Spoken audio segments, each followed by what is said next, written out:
No. Rookery loses and falls into the ocean while Tony takes the amulet and escapes.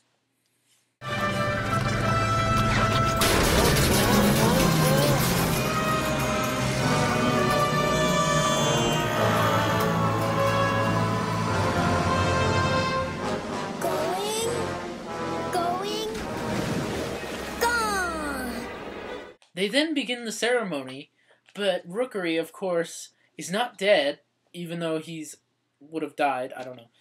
But he's not dead, so he attacks the daddy vampire.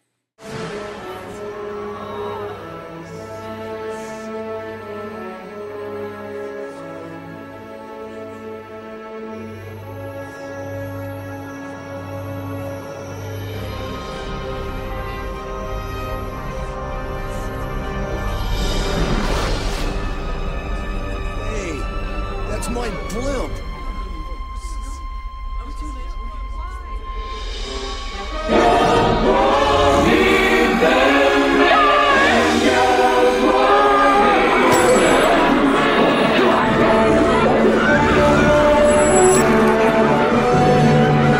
However, Tony's parents quickly beat up Rookery and they push him off the cliff to his death while everyone cheers.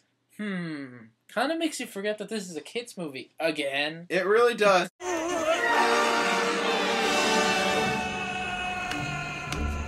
Tony then finishes the spell with the stone. Tony, you know what we want. Wish it.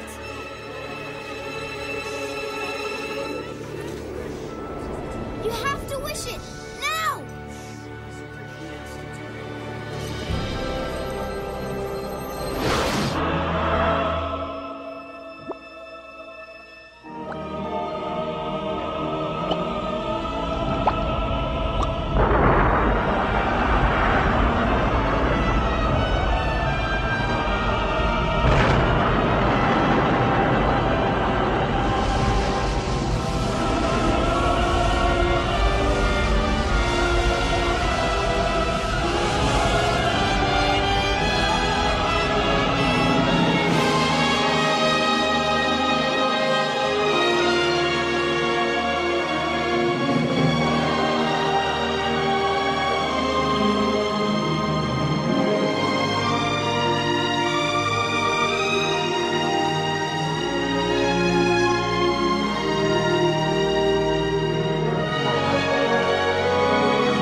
No, just kidding. Actually, they just turn into the red versions of the smoke monster from Lost. And fly off into the sky.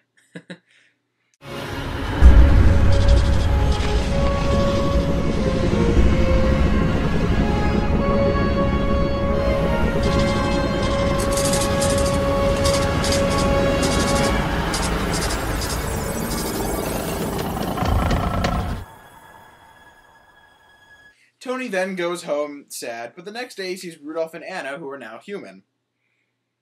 And at first they don't recognize him, but then he does the whistle.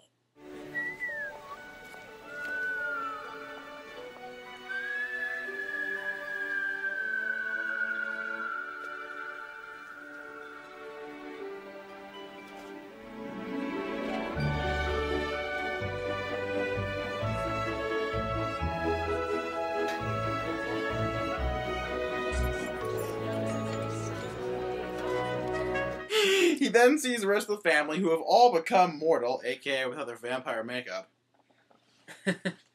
That must have been an easy day of filming. Oh, it must have been. It had to be an easy day of filming. It just had to be.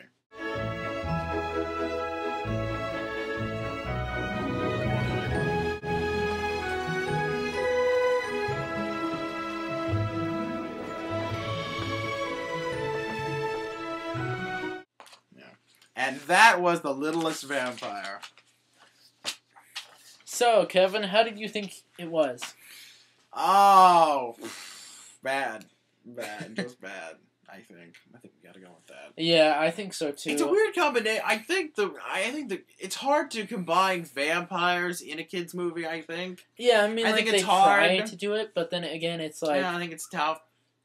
Because vampires are described as very bloodthirsty, soulless creatures. Yeah, and it's always like, oh yeah, and it's like, very hard to sort of when you try to bring that down to a kid's level, it sort of waters it down, or the vampire lore down. A lot of the vampire bites were like cut. Like they would do a cut before they would show them being attacked. Yeah. Which of course they didn't. They did in the original Dracula. Yeah. Which they didn't show the biting, mm-hmm. but in 2000, yeah, you would expect 1992's Dracula. They show like more than this movie. Yeah, that's right. Yeah, but of course that's like an R. Yeah, Coppola's. Yeah, Coppola's. There's a lot of inconsistencies with vampire lore. I mean, of course, there's no written down vampire lore, but when vampires can just freely enter our houses without asking for permission, and vampires get attacked by synthetic lighting instead of real light. There's even a clip in Buffy where they make fun of that. Yes, exactly. Yeah, I think it's sort of you kind of have to establish that because, it's kind of a...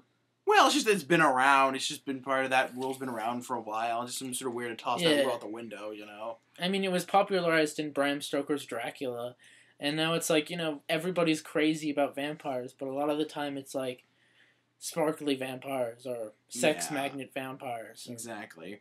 They could generally ignore the rules and stuff like that and sort of forget about the rules and stuff, but, yeah.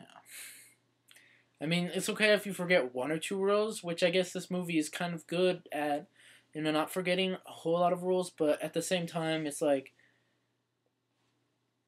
forgets a whole bunch. Yeah, and I think, again, it's just because it's a kid's movie, and they gotta water it down, and it's not R-rated material, it's not R-rated material or anything, it's just kind of yeah.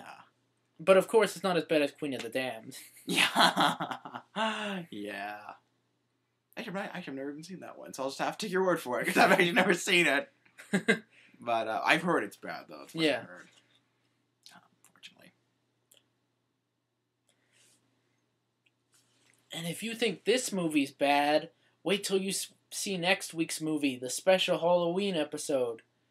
The really special Halloween episode... Buffy the Vampire Slayer. The Buffy the Vampire Slayer. Oh my...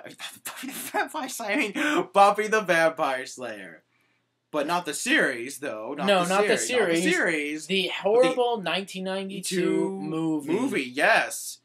But in a weird way, without that movie, we wouldn't have the TV series. So the spin-off. And the spin-off Angel.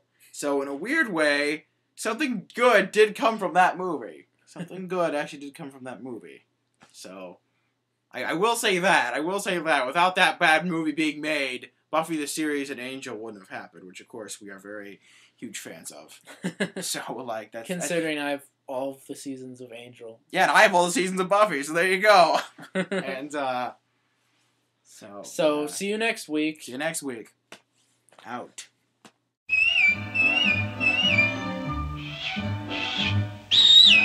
That's it. Come on now. Let's sing it.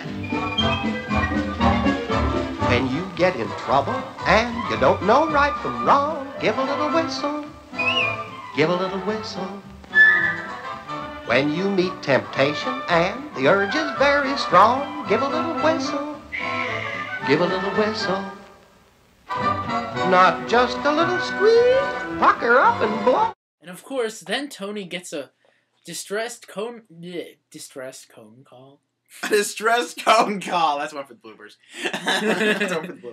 The cone of silence. The cone of silence. Oh, Max, not the cone of silence. Okay, and then of course, Tony's dad gets a call. A phone call. Is that what you're trying to say? Yes.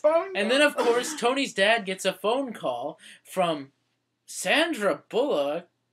Oh wait, not Sandra Bullock. What's her name?